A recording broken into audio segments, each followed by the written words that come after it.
Amina, quelle heure est-il? Il est l'heure de commencer l'étape 6 Tarbes-Cotterêts-Combasque. Pour le sommaire du jour, plusieurs cols pyrénéens avec les coureurs et de notre côté, l'interview du jour avec Deuxième Construction et le petit cyclo. Pour la femme du jour, nous avons Romina, danseuse de la clique du Tour. Et bien évidemment Dédé. Et si vous êtes sage, vous avez un petit bonus. Bonne émission. A tout de suite. Viens avec nous pour un tour, c'est Média Pitchoun qui t'ambiance. Suis-nous à travers nos parcours à chaque étape du Tour de France. Viens avec nous pour un tour, c'est Média Pitchoun qui t'ambiance. Suis-nous à travers nos parcours jusqu'à l'arrivée du Tour de France. Bon alors Amina, c'est quoi la surprise? Le salon mais sois pas impatiente, c'est que le début de l'émission. Mais tu pourrais bien me le dire à moi et puis à eux. Bon vas-y, on a eu la chance d'interviewer Emmanuel Macron, c'était vraiment génial. Ouais, ça a dû être trop bien. Ouais, et on le retrouve tout de suite du côté de Cotterêts. Ça va? Bonjour. Bonjour. Vous allez bien? Vous allez bien? Vous allez bien? Oui. Vous avez suivi l'étape? Oui. Ça vous a plu? Oui. Et vous? Ouais. Elle était pas mal, hein? Bonjour, comment allez-vous? Très bien, heureux d'être là, après cette belle étape. On vous croise chaque année dans les Pyrénées. Quel est votre rapport avec ces montagnes? Alors, j'ai la moitié de ma famille qui est des Pyrénées. Je suis toujours venu ici, les étés, les hivers. Donc c'est un peu mon pèlerinage affectif. Et le Tour me donne un prétexte pour revenir. Voilà. Donc on a pris l'étape au Tourmalet pour venir ici jusqu'à Cotterêts. Avez-vous un souvenir d'enfance Avez-vous un souvenir d'enfance du Tour de France à bord des routes? Alors oui, et moi j'ai des souvenirs au bord des routes et à la télévision, parce que moi ma génération c'est celle des Hinault et des Fignons. Vous, ça vous dit sans doute pas grand-chose. Mais Bernard Hinault c'était un immense champion, donc je me souviens de celui qu'on appelait le blaireau, qui était terrible en course. Et je dois dire que mon plus grand souvenir de Tour de France, c'est sans doute la défaite de Fignon sur les Champs-Élysées, où vraiment il se fait avoir à rien, alors qu'il fait un tour formidable.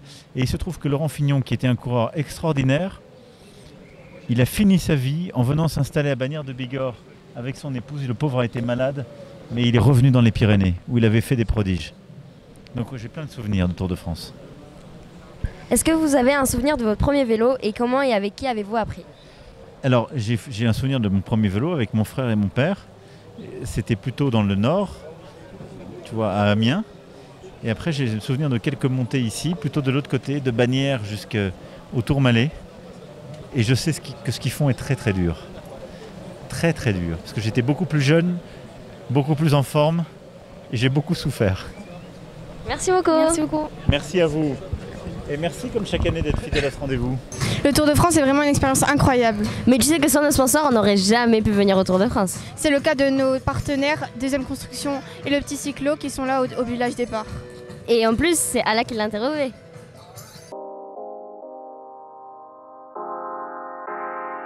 Bonjour, pouvez-vous vous présenter? Bonjour, Sébastien du Petit Cyclo, agence de voyage sur Toulouse. Bonjour, Stéphane Fonvieille, directeur de politique RSE chez Deuxième Construction, une entreprise de BTP qui est basée à Colomiers. Est-ce que c'est dans votre habitude de soutenir les associations? Alors le Petit Cyclo, oui, puisque depuis 2014, on fait partie de l'association Acteurs Canal du Midi, donc c'est complètement dans nos habitudes, oui. Et oui également parce que dans le cadre de notre politique de responsabilité sociétale des entreprises, on fait attention justement à être présent au plus près des associations qui en ont besoin. Voilà. Depuis combien de temps soutenez-vous l'association Média Pitchoun? Alors pour nous, c'est très récent puisqu'on soutient l'association depuis cette année par le biais de Laurent avec qui on était en contact et pour porter essentiellement le projet Rando nos arbres. Également depuis cette année et sur le projet Rando nos arbres également. Voilà. Par quel biais nous avez découvert et pourquoi l'initiative vous a intéressé? Alors comme je te le disais, c'était par le biais de Laurent qui était en recherche de partenaires. Et nous, c'est une association pour laquelle on souhaitait soutenir puisqu'elle est en lien avec notre territoire, de par la proximité géographique, par les valeurs qu'elle portait.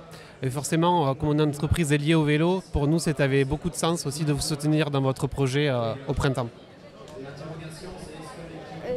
Et pour ma part, c'est une élue, une élue à la région, conseillère régionale, qui est également une amie, Rachida Lucaso, qui m'a présenté Laurent. Et nous nous sommes rapprochés, effectivement, et en ayant un petit peu analysé les besoins, on a essayé de travailler ensemble pour voir la manière dans laquelle on pouvait vous accompagner.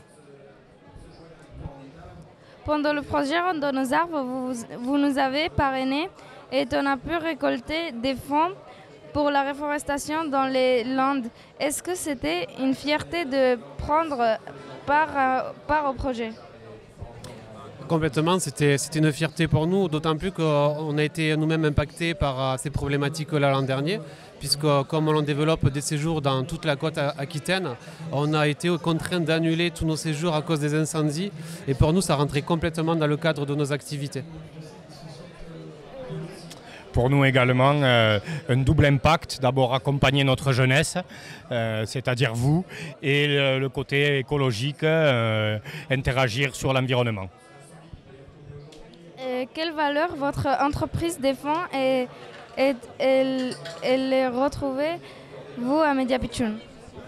Alors nous, il y a des valeurs qui sont essentielles au Petit Cyclo. Le Petit Cyclo, c'est d'abord un état d'esprit. Et les valeurs qui sont importantes pour nous, c'est avant tout la bienveillance, la cohésion et le partage. Des valeurs alors progressistes, humanistes et fraternelles. Et je suis surtout très content parce que j'ai eu une information par Laurent. Je sais que vous allez interviewer le président de la République, Emmanuel Macron. C'est très bien, je suis très content de passer avant lui. Merci beaucoup. Aujourd'hui, étape dans les Pyrénées et c'est dur. Hein. Moi, je fais du vélo, j'ai même pas peur. Bah viens, on va aller écouter Dédé, on va voir si t'as pas peur. Ok, ça me va.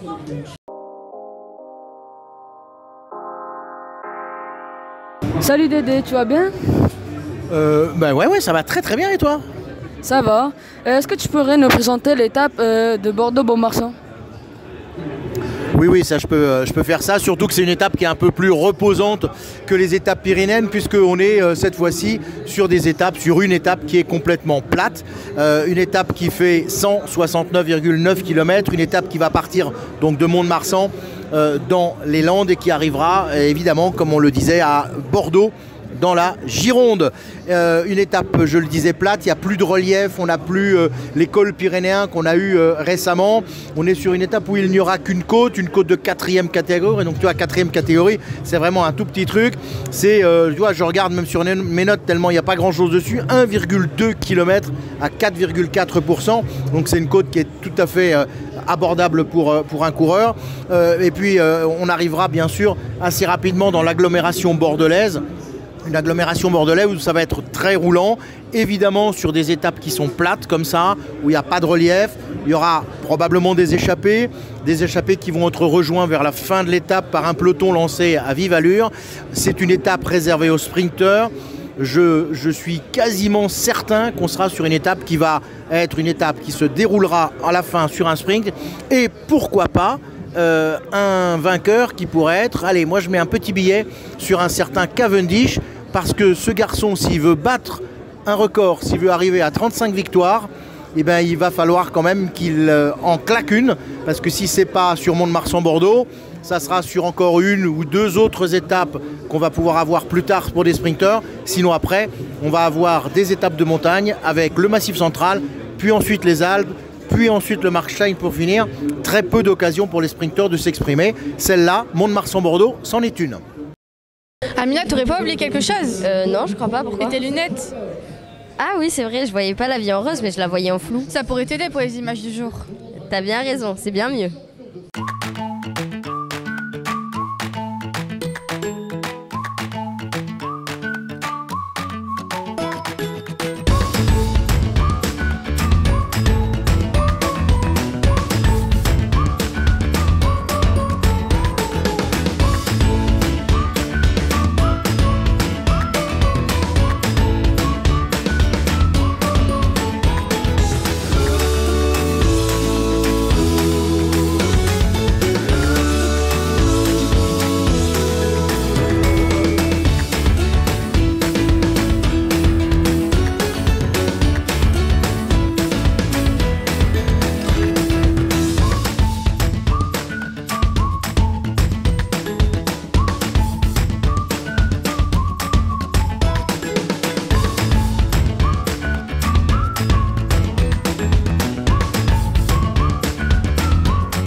Salomé, tu trouves pas que Tarbes c'est une très belle ville? Ouais, en plus avec cette place Marcadieu, c'est vraiment très joli. Et t'as vu cette femme, comment elle est magnifique? Ah ouais, elle est magnifique, mais elle est pas aussi merveilleuse que la danseuse de la clique du Tour. D'ailleurs, on la retrouve pour la femme du jour. Place à l'interview.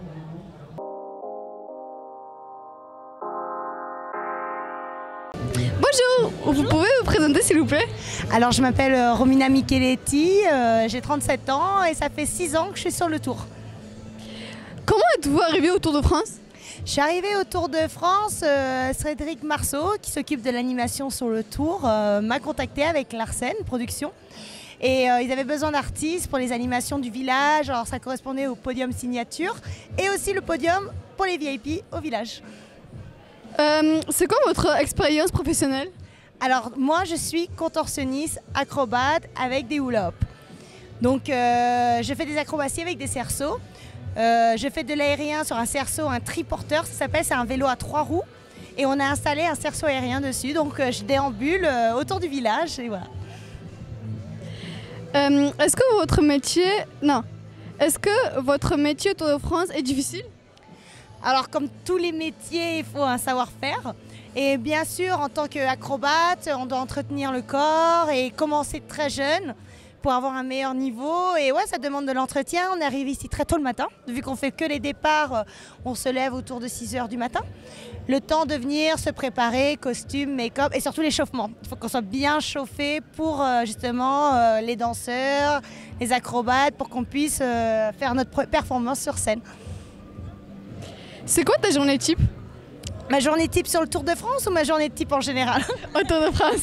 Tour de France, alors déjà c'est essayer de se réveiller très tôt le matin, qui n'est pas facile, donc 2-3 réveils sur mon iPhone. Et après ça, le petit-déj. Et direct, on prend la route pour le départ, l'installation du matériel, échauffement, dire bonjour à tout le monde, à toute l'équipe, et il y en a beaucoup. Et de là, accueillir les gens, faire l'animation et déambuler autour du village. Qu'est-ce que vous avez préféré sur le plus au Tour de France? Ce que j'ai quoi, pardon? Qu'est-ce que vous avez préféré au Tour de France? J'aime beaucoup l'équipe, j'aime beaucoup l'ambiance. Il y a quand même, alors je fais du cirque, il y a quand même dans un petit côté cirque, genre on se déplace de ville en ville tous les jours. Et il y a un côté où c'est toujours la même équipe et nous on s'appelle la clique du Tour. Parce qu'on est une équipe et du coup ça devient une famille. Donc le Tour de France c'est une petite famille que je retrouve au mois de juillet tous les étés.